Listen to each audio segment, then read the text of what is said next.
Hey everybody, Snake Doc back here, and I finished up the PT111G2. I got the new trigger installed, as you can see here on that profile.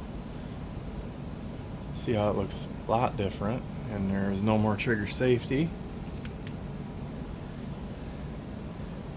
So we got rid of this ridiculous thing.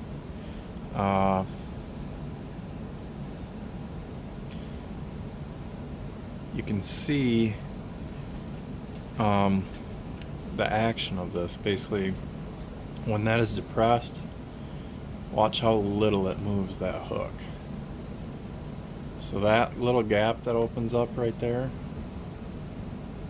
is the only thing that trigger safety does, and that's why it's such a crappy design.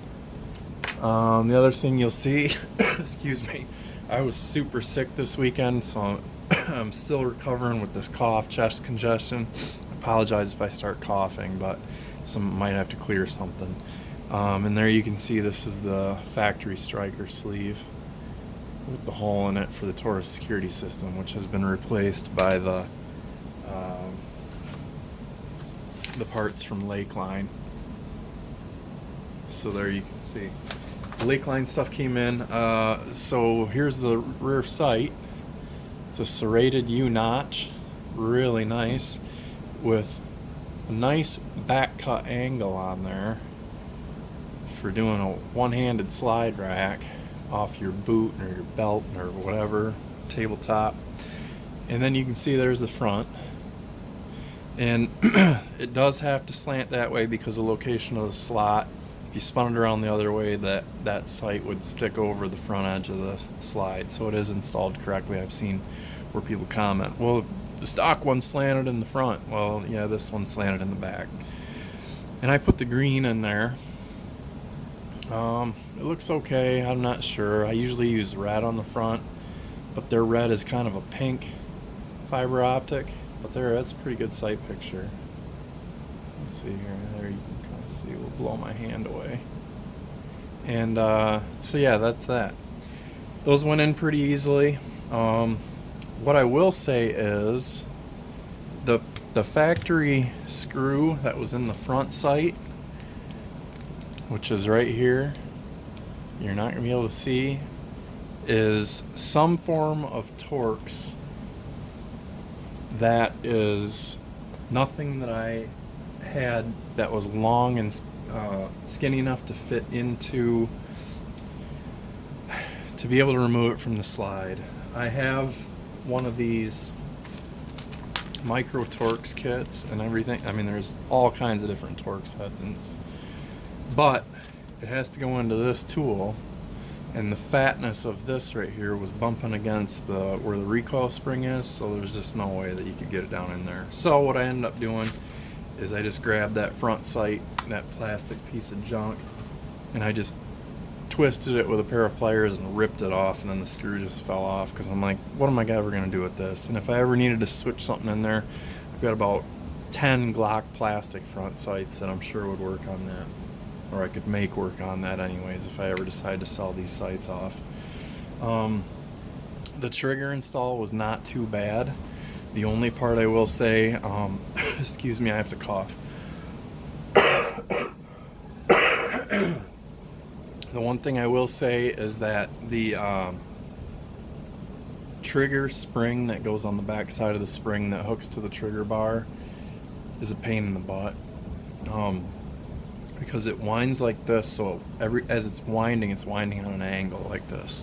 So when you feed the pin partway across the trigger bar, or through the trigger, to capture that spring, the part that comes up, which has the hook on it that hooks onto the trigger bar, you have to jam the trigger bar leg in there and smash everything to one side, try lining it up and holding it, which is near impossible, and then tap that pin through the rest of the way. Now, I've seen Keep Shooting, the guy who made that trigger, his spring must be all whopped out or something, because it was super easy for him to do. But this was a 2017 December build gun, and that spring was really tight. So I was careful about over torquing it or anything like that. But it wasn't horrible. It it made me mad, partly because I'm sick and I'm not completely of sound body yet.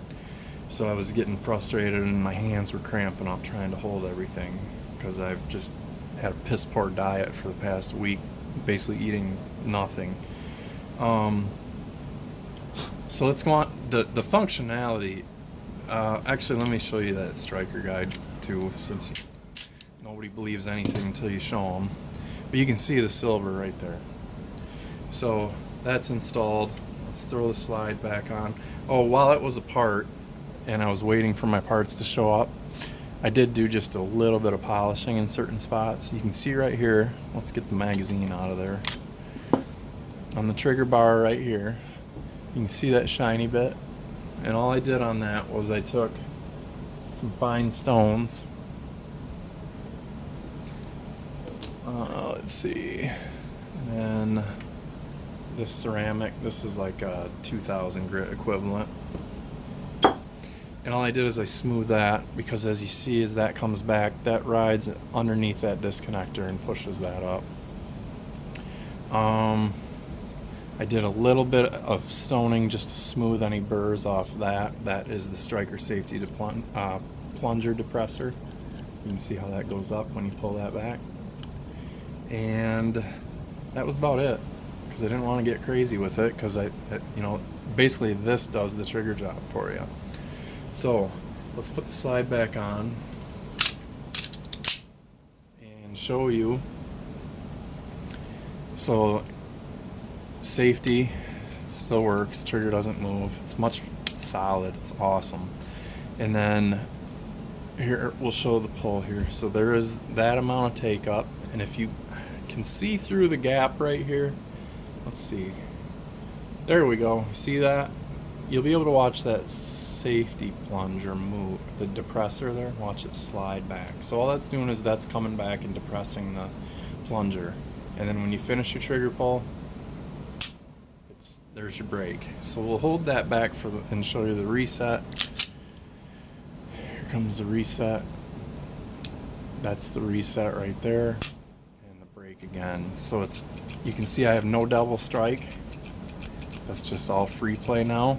The trigger just doesn't come back far enough this way to catch double strike, which doesn't matter to me because this functions just the exact same way as the Glock does now. So, alright, so let's show that again. So if you were to pull this in a defensive situation, let's say safety's on, flip safety down, pull and squeeze. It is a super nice trigger. Look at that.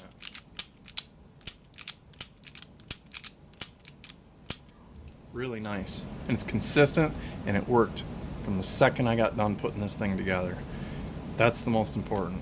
So for 30 bucks, it's a great deal. Construction of it seems nice and solid. It's not uncomfortable. These edges are not beveled right here, but it doesn't matter because it's a nice flat wide pull, so it feels like a 1911 trigger texture wise to your finger, so nothing wrong with that. So I'm ready to test this out now as soon as I'm feeling better. And then we had an ice storm the past 2 days here in Michigan, so we're not quite ready to go outside and put some rounds in. Plus I'm not feeling up to it yet, so I'm gonna wait. We'll see how I'm feeling this weekend. I might be able to get around to it then. Today is Wednesday, so I'll give myself a couple more days rest and we'll see how it goes. One thing I wanted to show though, I have made the comment I've seen in pictures. I've never owned a Shield. I've shot them. I'm not a big fan of them. I hate Smith & Wesson's stupid trigger design, that double hinge trigger. It's ridiculous, that curl in it. I wish they would go to a regular scissor style like this. I know the whole lawsuit thing with the Sigma, whatever. That's probably why they don't. Apex one's nice. They don't make it for the Shield and the polymer version. I'm not going to spend what they charge for the aluminum one. Anyways, this is basically the exact same size as a Shield, and there's comparison videos where people compare this to a G26, probably because of magazine capacity. You can get a 12 round magazine, the Magpul one or the Glock Plus 2 for a G26, and then there's also videos where they compare it to a 19. It's definitely smaller than a 19. Let's show you a compare. Here's a 17 Gen 3. Let's just show you the difference right here. I mean, that massive difference there when you line up the back ends of the slides. We're talking probably 1.25 inches maybe difference in slide length. But one thing I was doing when I was screwing around looking at how much more narrow it was than a Glock, and it is definitely much more narrow, because watch this. So here's the grip frame. It fits. You can fit it inside the mag well. See that? It'll fit right in the mag well of a Glock. So it's that much skinnier. So let's see, I have a caliper here. And let's just do a width comparison real quick, and then I'm going to touch on one more thing, and then I'm going to wrap up the video. So let's do a grip width, and we have, it was at 1.04. I've had it, no, I think it was at 1.06, 1.05 right here. So we have at there's 1.04. So depending on where you're at on the stippling, 1.05, 1.06, 1.04. So barely over an inch, which is basically, you know, that's like Walther PPS-esque. And then let's look at a Glock thickness. Now I do have a rubberized wraparound grip on it, the sticker one, not a sleeve. So it's not gonna add maybe a thousandth, but we'll see. And here we're at 1.21. So that is a Glock Gen 3. That is the 17. This is a 9mm, and that is, it's almost a quarter, you know, 0.2 of an inch, which is close to a 1/4 inch wider than the slim little Taurus, which manages to use SIG P226 magazines, which I do have because I have a P226 in 9mm/40. I have both barrels for it. And so my next purchase will be one of the 3D printed grip sleeve adapters, because I have some of the Metgar 18 round mags for the 9mm P226. So I'm going to get the adapter sleeve, so in case I ever want to bring those with me when I'm out shooting this, that I can have that and have that comfort. Because when it's without that, this pinky would just slide down onto the mag, and you know, it is what it is. So let's get this caliper out of here, and then I want to talk about, I have this, I did the video on this. This is that SciTac. It's a polymer paddle holster with tension adjustment for the EAA Witness Polymer Compact. I showed it on my Witness Pavona. This will also fit the SAR B6, the EAA Tangfolio Witnesses. A guy told me in my video that the full size will fit in there. It'll just protrude from the end of this. And I sold that gun. So I've had this listed for sale for quite a while now, and nobody's even sniffing at it. So I'm going to do a giveaway. And what I'm going to do is I'm going to do a video talking about the giveaway. I'm going to have the way, basically what I'm trying to do is get to 1,000 subscribers. Can't believe I'm not. I look at some of these other gun channels that have, like, you know, 40,000 plus subscribers, and I'm thinking, how in the hell do they have it? Because their content is crap. And they're just blowhards, and you can just tell they don't know much about guns. They don't tinker with them. They don't take them apart. All they do is they just buy them and they go shoot them, and they shoot them badly, and they use bad techniques and bad form, and they mispronounce things, and they give bad information, but people watch it, and it just pisses me off. Anyhow, that's my soapbox. So I'm going to give back to my subscribers that appreciate what I do, and I'm going to do a giveaway. So I do have one other thing that I plan on giving away too, but I can't find it right now. I thought it was over here on this other workbench, but I couldn't find it. So keep an eye out for that too. But I'm going to be doing a few giveaways of some things that I have in my parts drawers and my spare parts baskets. That hopefully somebody can make use of, because it's not all about the income for me. I like growing the sport and growing the hobby. So thank you guys. I really appreciate everybody who watches, comments, and doesn't give me any flack for how bad and stupid I sound. So you guys, I hope everybody out there is staying healthy in the winter months here. We'll get through it. I'm ready to golf.